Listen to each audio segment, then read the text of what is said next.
सरकार पायरिबा हुजिक सरकार हाइबा तारे सिना मतम मतमगी मोइना हायरकपा खोलकपा मयाम सिंग असि कोई मतम मतमगी ओइना क्लैरिफिकेशन मणिपुर की प्रजा सिंदा तौबसी आमना दरकार ओइबा अदु नत्रगदी अचुम्बा असेंबा ओरबोय ओइना अदुम लौगिदौबा अदु मयाम सि आइडी अनौबा चही लाकपगी हुइस पीबा खोटपा अमा तौबसिसु हानसु तहौदे अदुबु मा हुजिकसु कसु कायदे मयाम लाकपिरिबा मयाम मणिपुर लैबा प्रजा खुदिंग अनौबा चही लाकपदा यामना इंबा तप्पा तंगदु लैताबा हाइसरा शांति ओइबा साफटबा मणिपुर अमा ओइननबा खोइ मयाम होटनमिनरसी हाइदुना आई अनौबा चही की विशेष मसी पिजबने अखोई हंजन हंजन हाइबा हंजन हंजन सेंदोक सेंजिन तौबसे मणिपुर की प्रजा सिंगी ममांगदा अखोई इकाइसु इकाइबा अदुई मथक्ता नोई मसेन कनागुंबा हाइंगम तौंगमदबना हाइबा तारे अखोई नोई की सेंदोक सेंजिन राजनीति तौबसे हुजिक मणिपुर की लैरिबा प्रेजेंट सिनेरियो स्टेदा कोई ताबु तानिंग्रेदा प्रजा सिंह हाइबदुसु आइदे असेंबने खल्ले मणिपुर से हाना उक्त थोखिद्रिबा मवोंगदा लाइबक थिबा थौदोक हाइबा तारे चही अनि फाजरकदौरे मसिदैदा हुजिक लैरिबा मणिपुर की प्रेजेंट सिचुएशन से may be law and order खंगदे अमा खंगदे मयाम सि इफेक्टिवली कंट्रोल तौरगा मणिपुर से शांति लाकननबा एनी प्रॉब्लम एनी इशू लाकपसे और मे बी हाना अरानब तौब लेरमगसु हानगी गवर्नमेंट मतमदा अरानब तौब लेरमगसु हाना सुमाइना तौरमे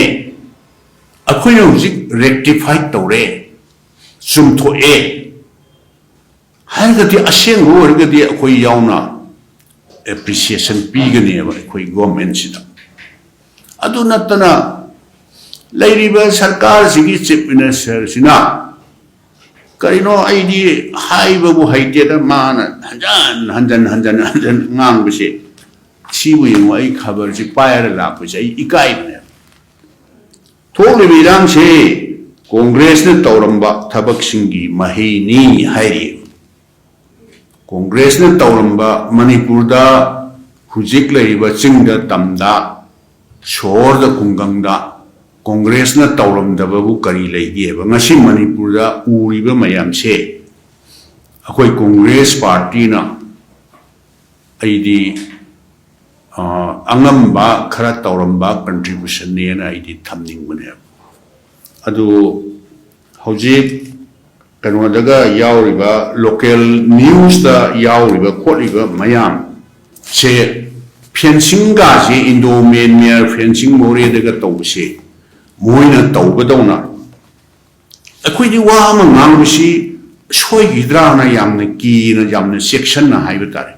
किलोमीटर 10 खाबा लोइरे काना मोइना तौबदौना हाना सुंतौ तौरमदौना ngangbा मयाम से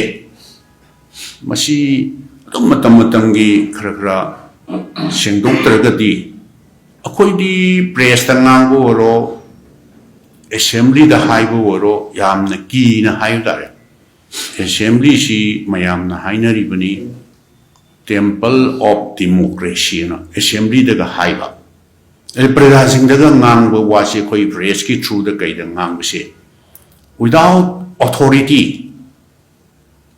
अखोई पखाइदा हाइबसे मणिपुर की प्रजा सिंहसिना तौसारिसि राजनीति तौरिनेना अखोइबु यामना अपंगबा करीमता खंगद्रबदौना पाखाई हाइजलगा हेता यादवै गाना मयामना खनगिनेना खोइदि यामना सेक्शन ना हाइजबा हाइबा तारे अखोइना ngasi खरा लैरिबा प्रेजेंट गवर्नमेंट सिगी particularly mister Biren chief minister सिना हाना Congress Party na aranba mayam tausalamba Congress ki matamdugi government haiba tare ko hek hawrpadagi 2002 dagi hek hawrpadagi koi matamdugi coalition government gi matamdudagi hawrpadagi masa yawramiga haiba dudi Manipur praja jing ne hemna khangamnina madudi hanjan hanjan na haiba da tarani da Congress na thol lamba maruina aina ngasi sengdok jagadori bise Indo Myanmar boundary sidaita Congress na illegal immigrant haib tare ne mayama pangsan da changhal lamba pangtha da thajil lamba haibra amaga dai shu tawramba haiba ani sidaida ai keno tawjage atai makha tarakpadudi khoi gi kai khumnajariba Congress Working Committee ki member Sri Gaikangam matamduda su khoi sarkar paibada yauminaba mana mari leinaba naga kupi gi thoningdaba thodok thokhibudo mana dum sengdok pirakani ado aina ahan bada khoi gi Indo Myanmar international boundary haitare Indo Myanmar se sidaida fencing tawba akhoi gi matamda sung taw tawramdaba dawna ngarang nahan moine ta tawbudawna nganguse masi matang se ai singtok saningba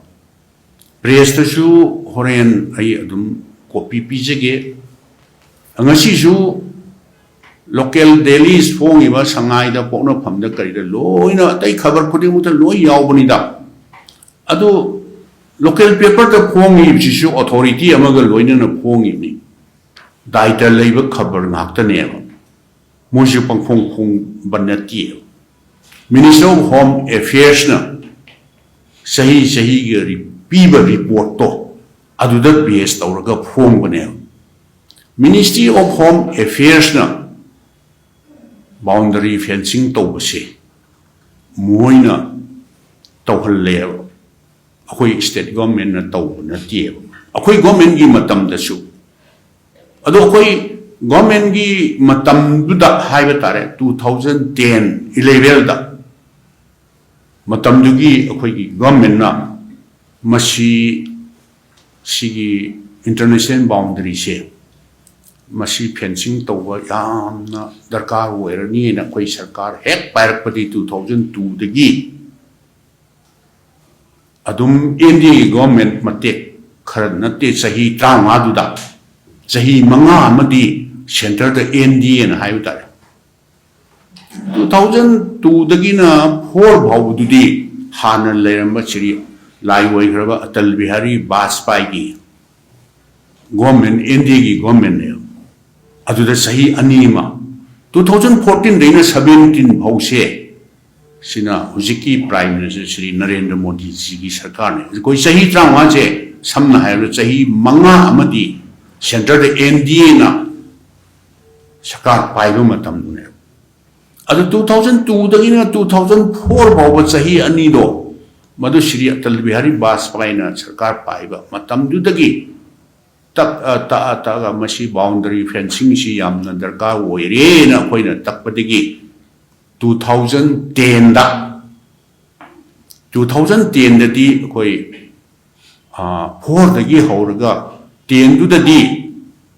Handakta Lahidaba. Matamdugi Honorable Prime Minister Dr. Manmohan Singh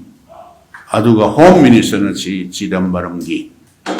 matam haibdare Chidambaram oibra madu ai untai yengjagi ge akhoi gi peratu da Home Minister che ani ahum Sri Sushil Kumar Sindhya na amu warami aduga atopa Home Minister amachu Home Minister ahum tongan Home Minister ahum ji thengna kreba Shivaraj Singh Patil nasu warame ay Home Minister kon bagi si anirak suba tangi duda waram gadra madu 2010 da ay horen copy si loina circulate tawjagi mayam 2010 da hojik kilometer mapan khata loiri ba che ngasi khabar yawl ba kilometer 9.2 se 2010 da total estimated cost 35,000 gumba 35 crore machi 2010-11 da administrative approval period aduga ihan han bata 5 crore amadi afforestation gi state government da han release tawre aduga 2012-13 sang padula chida Ministry of Home Affairs ki report tan ko chi ai copy loi pise ke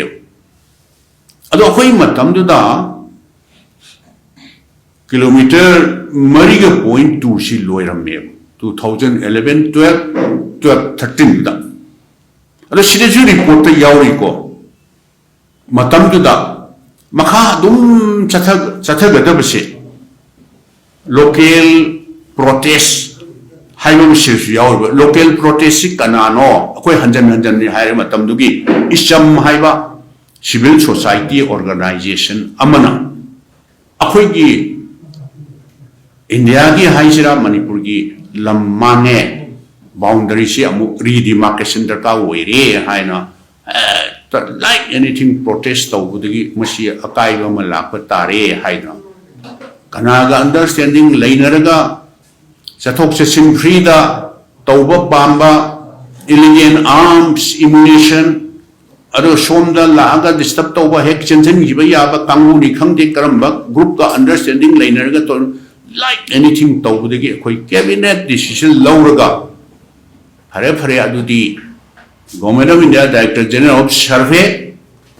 Aduga Minmiargi Director General of Survey Nakal Anis de Koi approach Taurage aduga resurvey amuk tawolasi noina lammange manipur gi aduga india gi lammange harisi krai huk chumdam no yenga siena matam der cabinet isel lauraga masi matam khada lepi ron lepi bani khoi gi matam da rixida report sida loina yawadu ni ko haije ministry of home affairs na piba annual report sida loi yawadu ni loi yawre machi copy si akhoi horen circulate tawje gi ba mayam da point 4.2 matam duda loiramma baneba aduga moina muk nauna mu hauri sina 2021-22 dagi adudi akoina 2013-14 da 4.2 loiramma base adudagi gap si sahi kya koina lepuraga 2000 akoigi 21-22 dagi amu hauraga hujikse ngasi khabar da yauduni kilometer mapan ga point 2 ra keno adu khapta loi bida ngairi ngang budi sida moina loina tawba sadna kilometer tara loire na hairi ada koina mitop loina pushallame congress na mitop pushallame illegal immigrant pushallame haise mayam da ju idea lai biram guni ko Mizoram ga Nagaland ga koi Manipur ga Myanmar ga tainari ba sigi international boundary se kilometer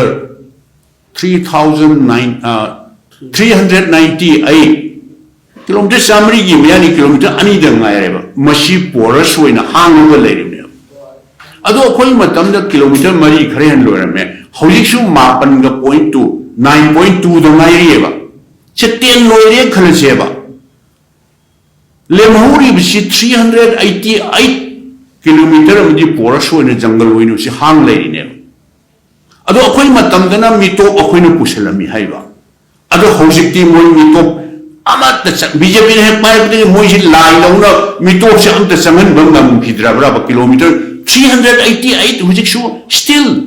porous oina jungle oina hang leirine sidati BJP ne pai padi am ta sangan dra bra masi Manipur praja sing na kari khalam gani se hanjan congress na mitop pusalak punna halamba na airiba akoi di without authority di haining dieba Myanmar se Srimati Aung San Suu na led tauba democratic government leiramina masi 2021 da neba military coup tawraga hujiksu military shasan ne leibase military coup tawraga military crackdown tawrpa matungda masisu minister of home affairs na pibe report ni ko Madudayda Mija Sondigi Mitopsi Ayam Bachang Pania Hina report period UN the United Nations the Pibaniko Government Ministry of Home Affairs the Piba report now Madu the huge Armina military Kup Tauhiba Madu take down to the head Sanchala Pani Hina report si period Hujiksu Muigi military Kup Tauba military crackdown Taubasina Hujik Pawa Hoigi Ukulgi Kamjong district Perjuangi Kamjong district Hujiksu Mili Sinkia lady Mayamji Yingbio Masibu in Hajari with the Aquimatamda Porosho in a hang and Jango in a hang Hujiksu Hangieva Kilometers a Hunga Maudani Panche Hujiksu kilometer Mapan Katamak Fencing Tobel Mapan to the mission Bangamdre Kalasine. Adi kilometers Sahunga Marfuni Panti Hujiksu English Tahariga Poraso in the jungle in a hang except border pillar Natana hang Leva. Adu Mashida Akoy Matamda Hang Badudi Mi Sangi BJP Matamda kilometers Sahunga Marfuni Pan Hujiksu jungle in a hang City me and the Sanghandra BJP government ji lie wherever Manipur government ji lie wherever Mashi Buko Hujiksu to Nanga Lani Adagi Amana Kayamuk Yamna Woida Bangang Bagi Haibabuba Akwidi Haisina Panghai Haijalweva 7 October 2018 da October ki tang taret 2018 da India today ki conclave amada Kaushik Deka Mr. Kaushik Deka haiba Executive Editor India Today na exclusive interview ama Shri Birendra Laukiya adamana chum chatharpada interview chum chatharpa kanda do you have any estimates? Chief Minister Hanginiko, do you have any estimate how many people are there in Manipur who are outsiders or illegal infiltration? Hey, Mr. Kaushik de Kasir Mangon Hangbaneva Adumana Birian Kumeva illegal infiltrators. Right now, there is no one Manipur Daniko because we have already checking, verifying has already been started. Illegal infiltrators say right now there is no one Nanamana Kumineva. Hujiksu Adum YouTube Adum Tori Yang Bayaneva Mana Maga interview Logiba Mana Kumki. Adushi India Today ke conclave sida 7 October 2018 da Mr. Kaushik Deka se hangba kanda da Manipur da illegal infiltrators se ama bhuk laiti na mana khumine adana hujik na hana Congress matamda mayam changhal lame haibse ai masidi koi ai wordeva ngak le mangang ngak na napo terrorist amu haini ngak le gana external adu yaure amu haini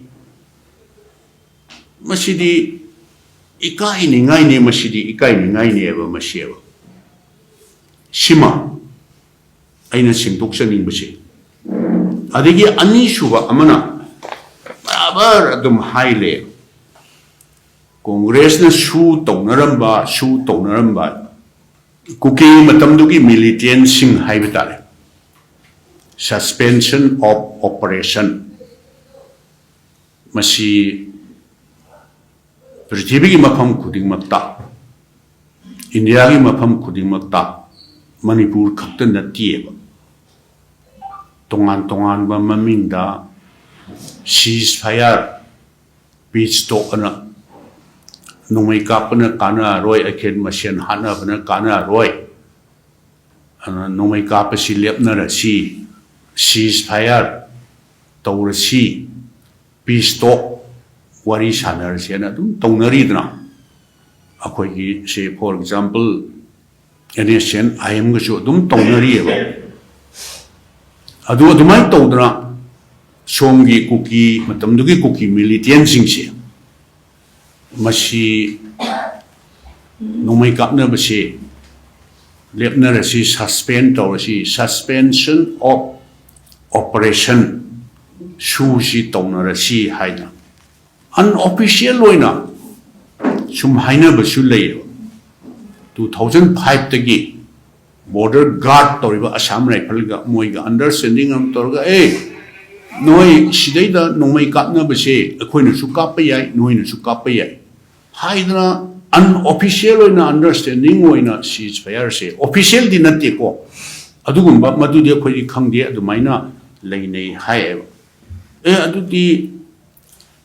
akhoi violence to oge group to masing yam da bayai national mainstream da akhoi lakshara aduga ground rule da clearly high ground rule sidi phanayam na volume si phanayam chawi ko madu mukti ai pujarakta ground rules da ihan han bada high basi bharat ki संविधान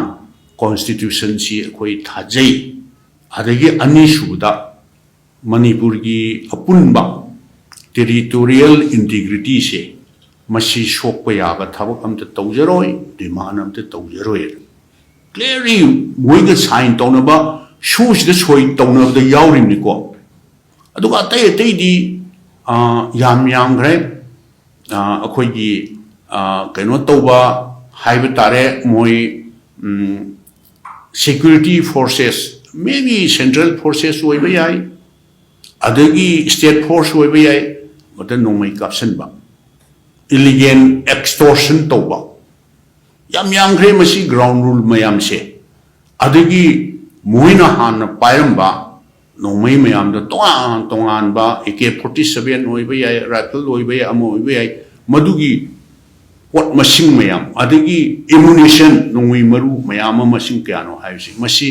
designated government central government adu tripartite talk in state government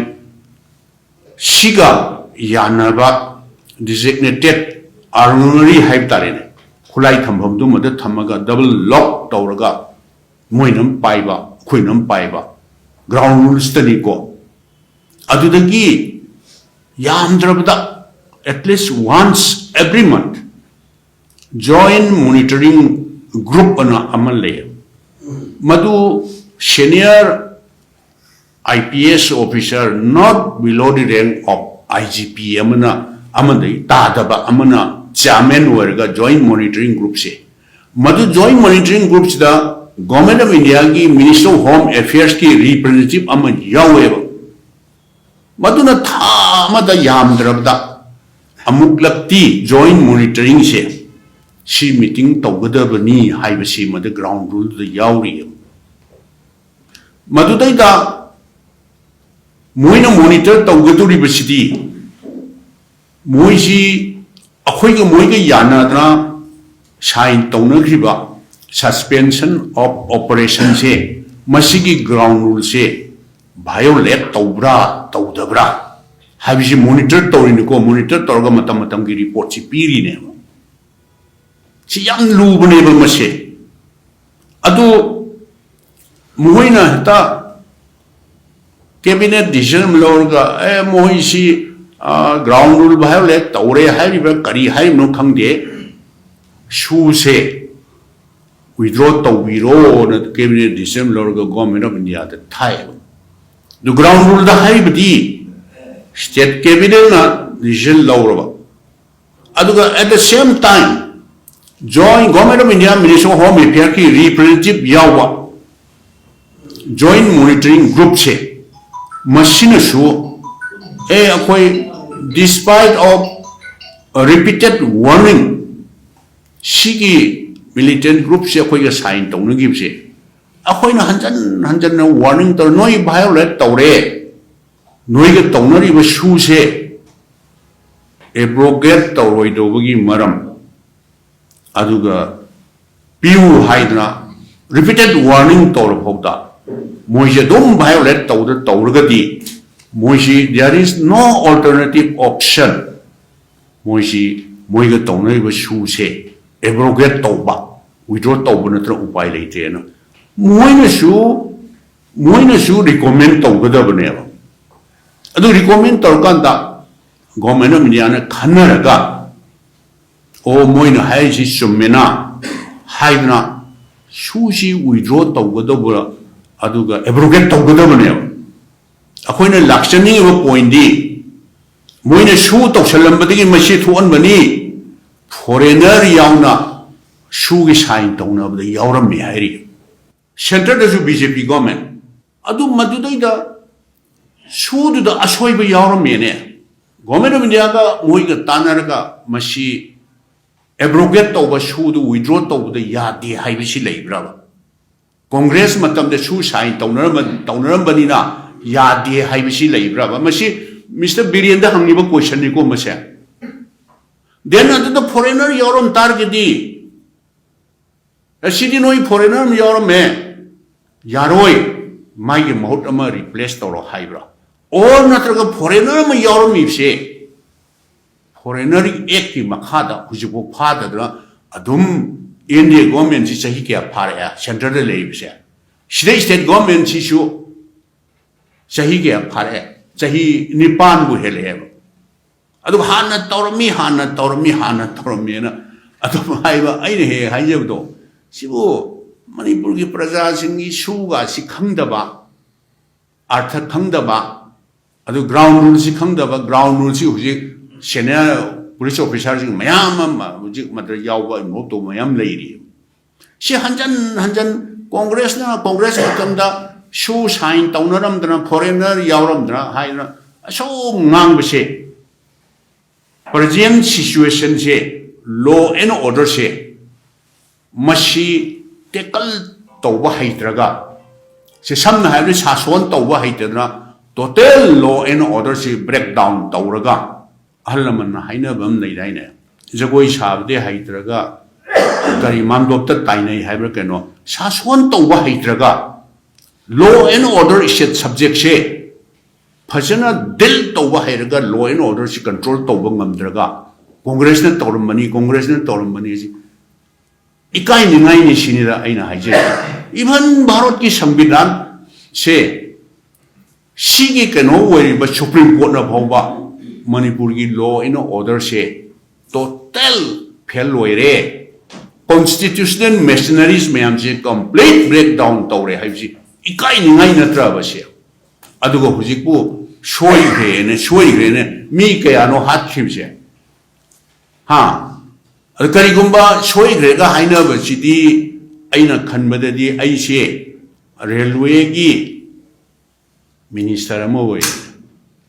Railway Gi, Aina Ning the Barki, Prime Minister Warambra. Kano Amagi, Matamda, train. Railway train Jimashi collide to accident hope can sorry highway yawe. Aeroplane ga Kaibakanda, sorry and higher ga Madu moral responsibility do Aigi died ni hydra ministry from the Gibo resigned down here. Sahi ani Sangna Mija Hana Halaga, Dom Hana Halaga, which so Hana, no make up, no Tamaga, showing here hiding issue. Adagi Amuk Shuko Si di Kui Dribagi Waniko Amuk Shu May 21, 2023 da Siem na Hairiniko lapses in security intelligence failure led to the large scale violence in the state. Shivu moral responsibility Kangdaba. Adagi he further added, we take responsibility. It was our failure. Our lapses in security and intelligence. Si mayam su dum ningsing birang ganida.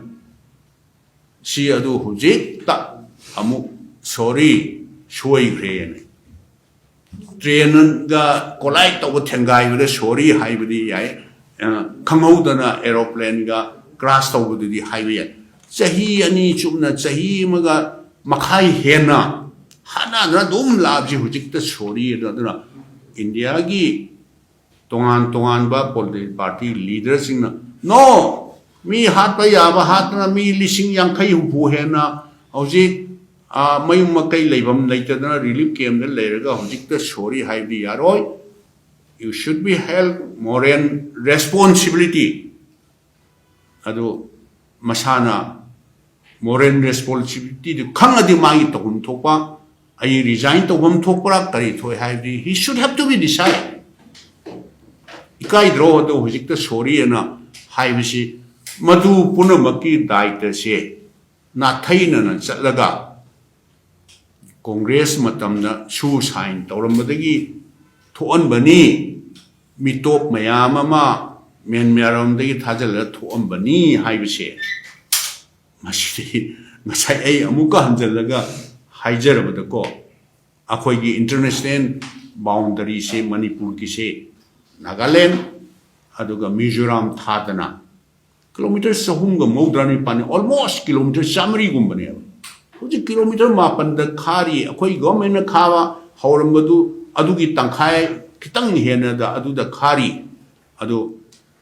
kilometer tara khare khalase moina di tara loire